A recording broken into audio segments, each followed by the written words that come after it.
Magandang araw po sa inyong lahat, mga ka-confess. Minsan sa buhay natin, may mga sikretong pilit nating ibinabaon sa limot dahil sa takot na baka ito ang sumira sa ating kinabukasan at pagkatao. Ang bawat tao ay may daladalang pasanin na tanging sila lang ang nakakaalam. Isang bigat sa dibdib na tila isang anino na sumusunod saan ka man mapunta. Ang kwentong ibabahagi ko ngayon ay puno ng emosyon, pag-iibigang bawal at isang katotohanang kay hirap harapin sa harap ng salamin.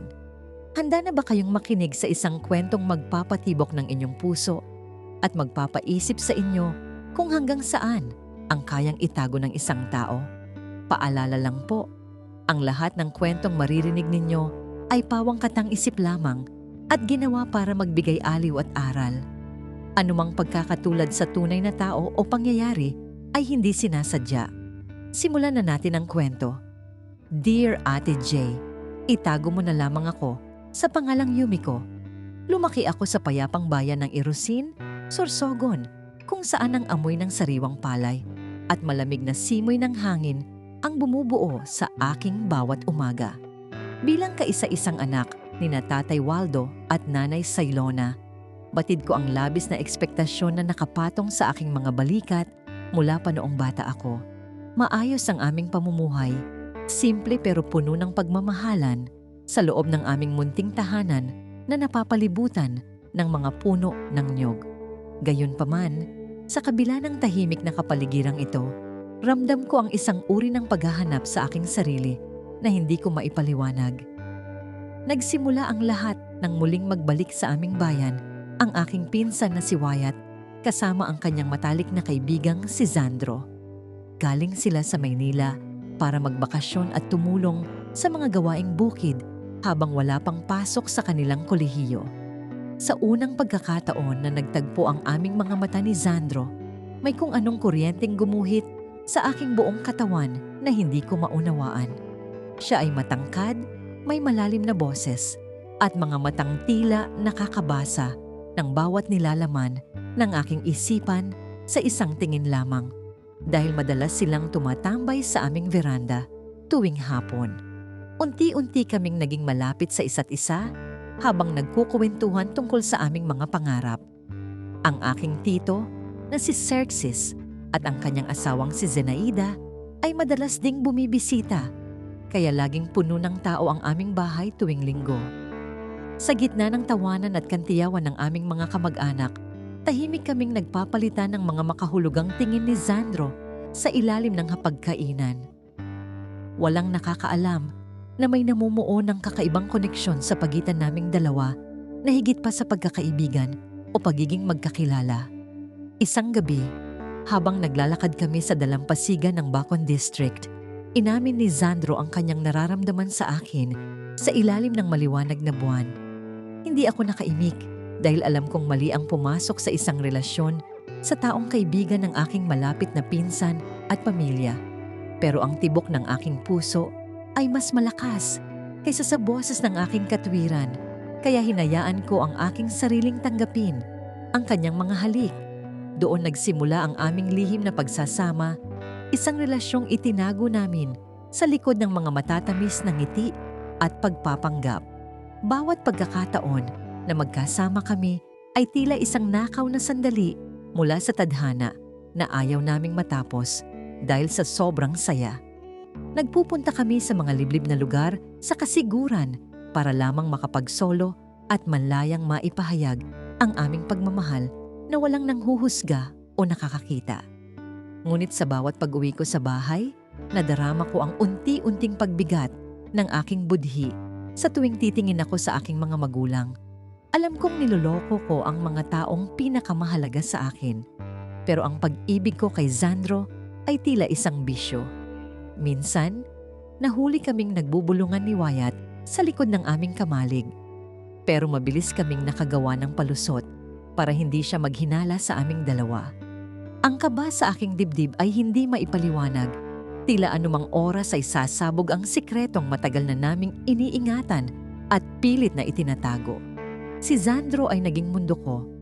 Siya ang naging dahilan ng aking bawat pagising At ang bawat panalangin ko sa gabi ay para sa aming dalawa.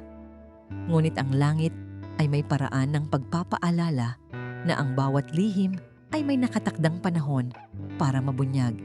Habang tumatagal, ang aming relasyon ay naging mas matapang at puno ng mga panganib na hindi namin inaalala dahil sa sobrang bugso ng damdamin. Madalas kaming magkita sa madidilim na sulok ng aming bayan, nagpapalitan ng mga pangakong walang hanggan habang ang mundo ay himbing na sa pagtulog. Ang init ng kanyang mga yakap ang nagsisilbing proteksyon ko sa lamig ng katotohanan na kami ay nabubuhay lamang sa isang malaking kasinungalingan. Hindi ko namamalayan na ang bawat hakbang namin patungo sa isa't isa ay lalong naglalayo sa amin sa tamang landas. Sa pagtatapos ng bakasyon, kailangang bumalik ni Wyatt at Zandro sa Maynila para ipagpatuloy ang kanilang pag-aaral sa isang tanyag na unibersidad doon. Ang pamamaalam ay naging napakahirap para sa aming dalawa, puno ng mga luha at mga pangakong kami ay maghihintay sa tamang panahon. Ngunit bago siya umalis, may isang pangyayaring nagpabago sa takbo ng aming mga buhay at nag-iwan ng isang permanenteng marka sa akin. Isang gabing hindi ko malilimutan sa ilalim ng mga bituin kung saan ang aming mga puso ay naging isa sa huling pagkakataon. Lumipas ang ilang buwan at ramdam ko ang kakaibang pagbabago sa aking katawan na hindi ko maipaliwanag kahit kanino sa aming pamilya. Ang dating masigla kong pangangatawan ay unti-unting nanghihina at ang hilig ko sa pagkain ay tila nagbago nang hindi ko inaasahan o ginusto. Natatakot akong magpatingin sa doktor sa Sorsogon City dahil alam ko sa loob ng puso ko kung ano ang ibig sabihin nito. Ang lihim na pag-iibigan namin ni Zandro ay nagbunga at ang bunga na ito ang magiging pinakamabigat na sikreto sa buhay ko. Sinubukan kong tawagan si Zandro, ngunit hindi ko siya maabot dahil palaging nakapatay ang kanyang cellphone o kaya naman ay walang signal sa kanilang lugar. Ang kaba ay unti-unting napalitan ng desperasyon at takot na baka iniwan na niya ako sa gitna ng ganitong napakahirap na sitwasyon. Sinubukan kong itanong kay Wyatt kung kumusta ang kanyang kaibigan, pero ang sabi niya ay naging abala raw ito sa mga gawaing pang-eskwela. Hindi ko magawang sabihin kay Wyatt ang totoo dahil alam kong magagalit siya sa aming dalawa dahil sa aming pagtataksil. Isang hapon, habang naglalaba ako sa batis, bigla na lamang akong nahimatay at mabuti na lamang at nakita ako ng kapitbahay naming si Savion. Agad niya akong dinala sa aming bahay at doon ay nagkagulo ang aking mga magulang na sina Waldo at Sailona dahil sa nangyari. Tinawag nila ang aming lokal na hilot, ngunit dahil sa lala ng aking kalagayan, ay dinala na nila ako sa pinakamalapit na ospital. Doon ay kinumpirma ng doktor ang aking kinatatakutan. 3 buwan na akong nagdadalang tao at kailangan ko ng matinding pahinga. Ang katahimikan sa loob ng kwarto ng ospital ay napakabigat. Tila bawat segundo ay isang parusa para sa aking nagawang pagkakamali sa aking mga magulang. Hindi makapagsalita si Tatay Waldo habang si Nanay Sailona ay tahimik na umiiyak sa isang sulok habang hawak ang aking nanlalamig na mga kamay. Wala akong maisagot nang tanungin nila kung sino ang ama ng bata dahil natatakot akong madamay ang pamilya ni Zandro at Wyatt.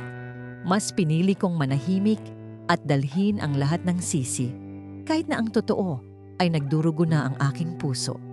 Balita, sa buong bayan ng Irosin ang aking kalagayan at ang mga bulong-bulungan ng aming mga kapitbahay ay tila mga palasong tumatama sa aking pagkatao. Maging ang mga kaibigan ko ay nagsimulang umiwas at ang tanging nanatili sa aking tabi ay ang aking pamilya na pilit akong inuunawa. Ngunit ang bigat na nararamdaman ko ay hindi dahil sa panghuhusga ng iba, kundi dahil sa kawalan ng komunikasyon mula sa lalaking minahal ko. Nagsimula akong magduda kung totoo ba ang lahat ng kanyang mga ipinangako o isa lamang itong panandaliang aliw para sa kanya. Isang gabi, dumating si Wyatt sa aming bahay na bakas ang galit at lungkot sa kanyang mga mata matapos malaman ang balita tungkol sa akin. Tinanong niya ako ng diretsyo kung si Sandro ba ang ama at hindi ko na napigilang umiyak at tumango bilang pag-amin sa katotohanan. Sinabi niya sa akin na si Sandro ay ikakasal na sa anak ng isang mayamang negosyante sa Maynila para isalba ang kanilang negosyo. Ang balitang iyon ay tila isang malakas na sampal na gumising sa akin mula sa isang napakagandang panaginip na naging bangungot. Hindi ko akalain na ang lalaking pinagkatiwalaan ko ng aking puso at dangal ay magagawa akong talikuran sa oras na kailangan ko ang kanyang suporta. Ang bawat sulat na hindi nasagot at bawat tawag na hindi sinagot ay nagkaroon na ng malinaw na paliwanag sa aking naguguluhang isipan. Napagtanto ko na ang lahat ng aming mga plano at pangarap ay nawala na parang bula dahil sa ambisyon at pera ng ibang tao. Ang sakit ay nanunuot hanggang sa aking mga buto at ang tanging naiwan sa akin ay ang bata sa aking sinapupunan. Nagdesisyon akong lumayo muna sa aming bayan at pumunta sa Donsol upang doon magpalipas ng sama ng loob at iwasan ang mga mapanghusgang mata ng tao. Kasama ko ang aking ina na hindi ako iniwan sa kabila ng lahat ng kahihiyang idinulot ko sa aming pangalan at dangal. Doon sa tabi ng dagat, pinilit kong buuin ang aking sarili at ihanda ang aking puso para sa pagdating ng aking magiging anak. Alam kong hindi magiging madali ang buhay bilang isang solong ina, pero gagawin ko ang lahat para sa aking munting anghel. Lumipas ang mga buwan sa Donsol at unti-unti kong natututunang tanggapin ang aking bagong buhay na malayo sa ingay at gulo ng nakaraan ko. Ang bawat galaw ng bata sa aking sinapupunan ay nagbibigay sa akin ng lakas at pag-asa na may magandang bukas pa sa kabila ng lahat. Nagtatrabaho ako sa isang maliit na resort bilang receptionist kung saan nakilala ko ang mga taong hindi alam ang aking madilim na lihim. Dito ko nahanap ang kapayapaan na matagal ko nang hinahanap, malayo sa mga alaala ni Sandro at sa kanyang mga panlilinlang. Dumating ang araw ng aking pagsilang at isinilang ko ang isang napakagandang sanggol na lalaki na pinangalanan kong Sandre, hango sa pangalan ng kanyang ama. Sa unang pagkakataon na nahawakan ko siya, naramdaman ko ang isang uri ng pag-ibig na walang katulad at mas matimbang kaysa sa anumang sakit. Ang kanyang mga mata ay kamukhang-kamukha ni Sandro, isang paalala ng nakaraan na hindi ko na kailangang ikahiya o itago pa sa madla. Alam kong ang batang ito ang magiging sandigan ko at ang dahilan kung bakit ako patuloy na lalaban sa buhay. Isang araw, habang naglalakad ako sa pampang kasama si Sandre, laking gulat ko nang makita si Wyatt na naghihintay sa labas ng aming tinitirhang maliit na bahay. Sinabi niya na matagal na niya akong hinahanap dahil gusto niyang humingi ng tawad sa hindi niya pagprotekta sa akin mula sa kanyang kaibigan. Ibinita niya rin na ang kasal ni Sandro ay hindi natuloy dahil nalaman ng babae ang tungkol sa aming lihim na relasyon sa Sorsogon. Ngunit para sa akin, wala na itong halaga dahil tapos na ang kabanatang yon at malayo na ang aking narating. Sinabi ni Wyatt na gustong makipagkita ni Sandro para humingi ng tawad at kilalanin ang kanyang anak.